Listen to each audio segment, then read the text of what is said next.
Варикозды емдейтін өте оңай 6 жаттығу. Бір орында отырып ақ варикозды емдеуге болады. Негізі варикоз деген бұл аяқтағы вена қан тамырларының кеңеюі.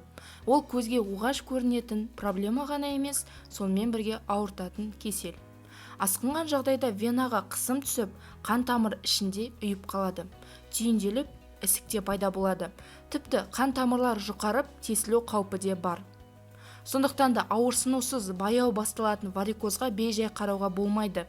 Алғашқы сатыларында емдік жаттығулар, дәрумендер қабылдау, бандаж кию сияқты ем түрлерімен аурудың алдын алу қажет. Ал асқынған жағдайда хирургке жүгінуге тура келеді. Енді варикоздың белгілері қандай? Тамыр түсі қою күлгін немесе көк, тамырдың көрінісі бұралған немесе дөңес, аяқтағы ауырлық, аяқтың қызуы, пульсация, аяқтың жиі ісуі, аяқтың құрысып ауруы, тамырлар айналасының қышуы, тобық аймағындағы жаралар. Енді осындай белгілер байқалған жағдайда ең алдымен дәрігерге бару қажет. Өйткені дәрігер ғана нақты диагноз қоя алады, сондай-ақ ауру дәрежесіне қарай ем тағайындайды.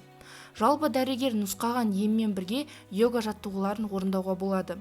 Қан тамырларының кеңеюі көбіне жүкті әйелдер мен қарт адамдарда кездесетіндіктен бір орында отырып орындауға болатын йога жаттығуларын топтадық. Жаттығу емес, асана немесе қалып, яғни поза деген дұрыс болар.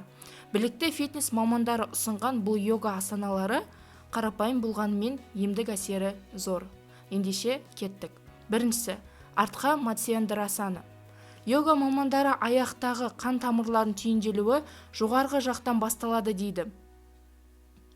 Олардың айтуынша, жамбастағы қан айналымының нашарлауынан және бауырдың қызметі бұзылғаннан балтыр мен санның вена қан тамырларына ауырлық түседі екен. Осы орайда йога мамандары бауыр мен ұйқы безінің жамбас қан айналымын жақсартатын артқа матсyendrasana жаттығуын міндетті түрде орындауға кеңес береді. Екіншісі, випарита карани. Шалқаңыздан жатып, аяғыңызды жоғары көтеріп, қабырғаға тірейсіз, балтырды бүксені жайлап қабырғаға жақындатасыз да, тізені бүкпеуге, ал бүксені қабырғаға тигізуге тырысыңыз. Бас пен белге кішкентай жастықша қоясыз да, егер жаттығуды орындау бастапқыда қиындық тудырса, аяқты тым жоғары көтермесеңіз де болады. Еркін терең тыныс алып, осы қалыпта 1-2 минут жатасыз. Үшіншісі, навасана. Жұмсақтау төсенішке отырасыз да, аяқтарды алға созасыз, омыртқаны тік ұстайсыз. Артқа қарай сәл шалқайыңыз, арқа мен еден арасы шамамен 60 градус болу керек.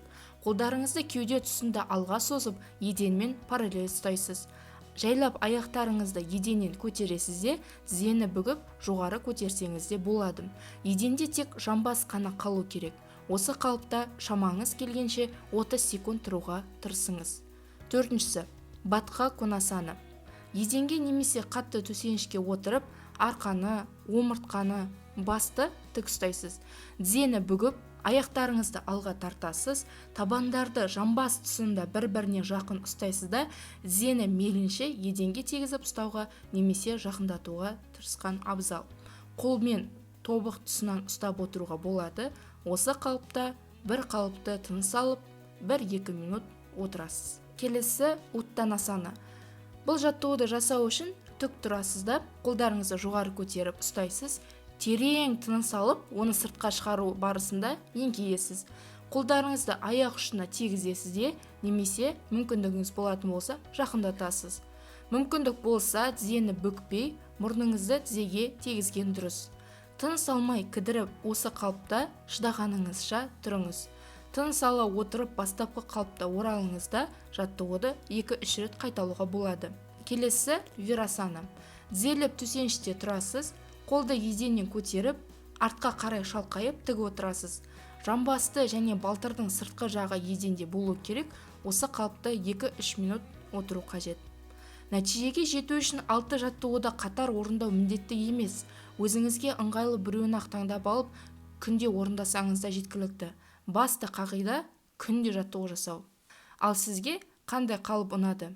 Комментарий бөліміне жаза кетіңіз.